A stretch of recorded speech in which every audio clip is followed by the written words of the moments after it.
Hey guys, welcome to MyAirBags. I'm Eli, and today we are removing the SRS airbag control module on this Nissan Sentra. Make sure to watch till the end. This video could save you hundreds of dollars. Now, the first thing we always want to do before working with any of the airbag system components, like the airbags, the seat belts, or the module itself, is to always disconnect the battery first. We're going to do the negative side here first, and then the positive. Now, the first step is right here. This little piece, plastic piece, you want to go ahead and take a flathead and just lift it right up. You want to go ahead and take that flathead and push down, and you'll see a little white lever. You'll feel it indent. You want to go ahead and press on it and simultaneously lower the shift knob. We're going to go ahead and move the sleeve down. So it's right here between the knob and the stick here.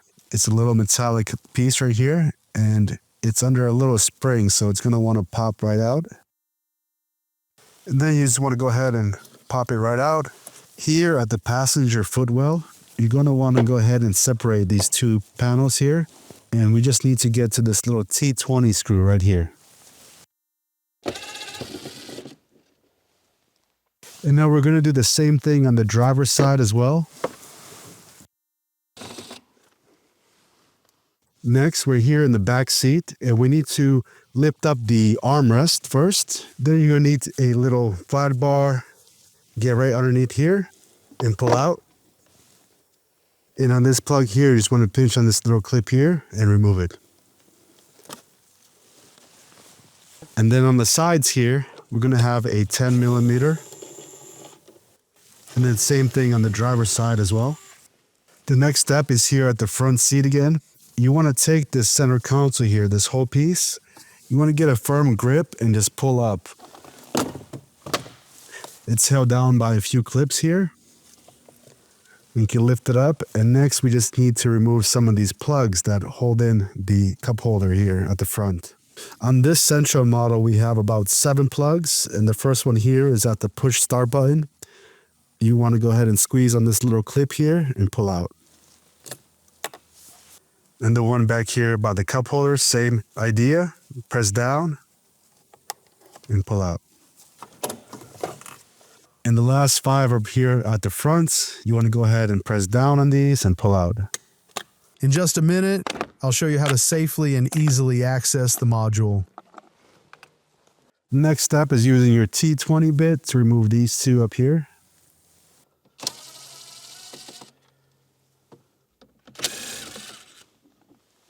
And the last 2 T20 bits are located right here, right beneath the stick shift knob, right here.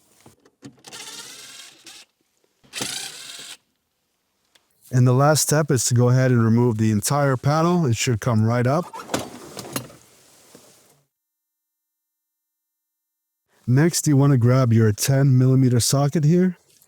And there's 4 bolts, 2 on the driver's side and 2 on the passenger side.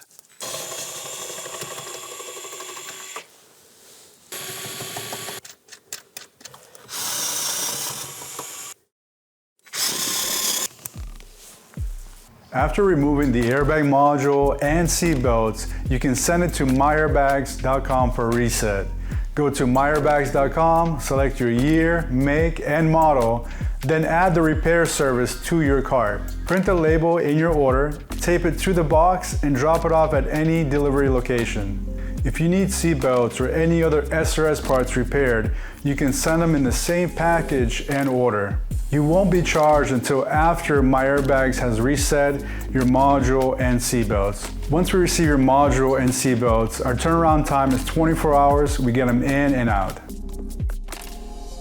And we're just going to lift this piece right up. And here we can clearly see the module. It's really important that we have the battery disconnected. There's no power going into the car. This goes for when you're installing it as well as removing it. The next step after the battery is disconnected is to remove the plugs first, and then the bolts that hold down the module in that very order. And the next step is the plugs. You want to hit this little clip here that holds it down, and it will come out this way. This yellow lever will come right out this way.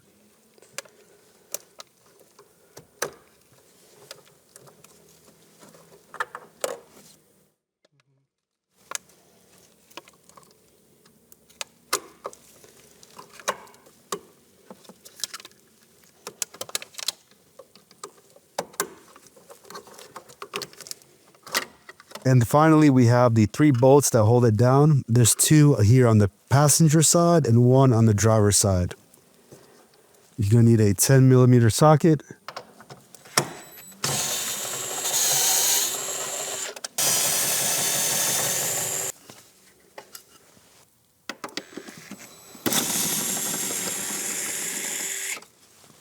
And this is what the module will look like on the Nissan.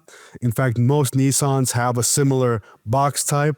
The number, however, the part number, will always start with 98820, and then the 5 final numbers will be dependent on the make and model of the vehicle. If you need to replace the module, you'll need that part number, exact same one that you have in your car. However, we do offer a reset service where we can actually reset your original module for a fraction of the cost of what it costs brand new from a dealership. And we actually also offer a seatbelt rebuild service where we can rebuild your original deployed seatbelts back to its original design and function, where it will deploy and function again in another accident event.